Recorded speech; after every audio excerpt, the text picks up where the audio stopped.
on Netflix. It had a little bit of a theatrical run. The Pale Blue Eye. I had requested this one, and they had delayed it a little bit by the time we got it. Damn.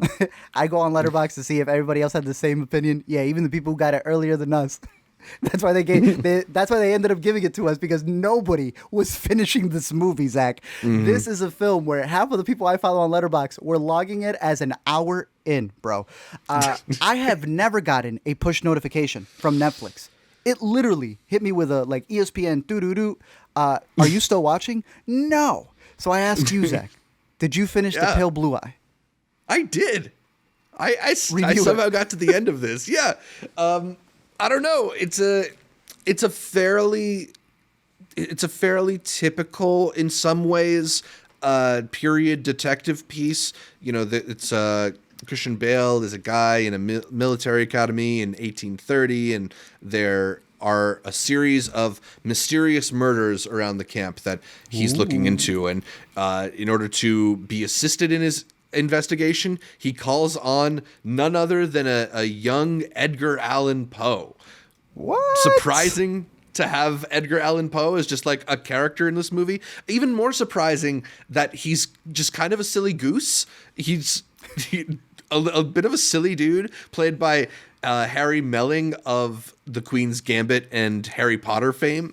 I like their performances. I like Christian Bale, but I think what's interesting to me about the movie is maybe the first 2/3 of it feel very standard, don't feel very stylish, don't feel very out there. It's kind of feels like a very down-to-earth telling of a period crime story. And then the last third of the movie, there's like twist after Satanist conspiracy, after secret daughter, after all sorts of stuff happening. And it like, it just becomes, it goes from this movie where it felt like there was not much happening to everything happening. To 100. Yeah, it's a little bit I got a little bit of whiplash by that point. I mean, it's like competently made, but it's not particularly interesting. I felt like Scott Cooper is a director who I feel like I have mixed results with. I feel like there are some people who think his movies are really fascinating and deep and have a lot buried underneath the surface of them, but I've never really found them accessible. There's something that's a little impenetrable about his stories of like tough men and their gritty, tough issues. I don't know. Do you have any favorite Scott Cooper movies, or are you also a bit mixed on his output? Because he's done a lot of notable films. Yeah, Out of the Furnace, Hostiles, Crazy Heart. I know was even able to get some awards recognition. He always releases his movies right before Sundance as well. Surprisingly, I don't know why. Out of the Furnace. It's so grimy. Yeah. I felt he got the world of how disgusting that like Milltown was. I didn't want to be in it, but I don't know. I kind of had to give it to him.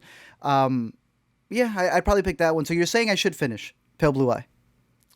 I don't know if you should finish it, but like it will definitely get more interesting. You won't fall asleep during the back half of it. All right.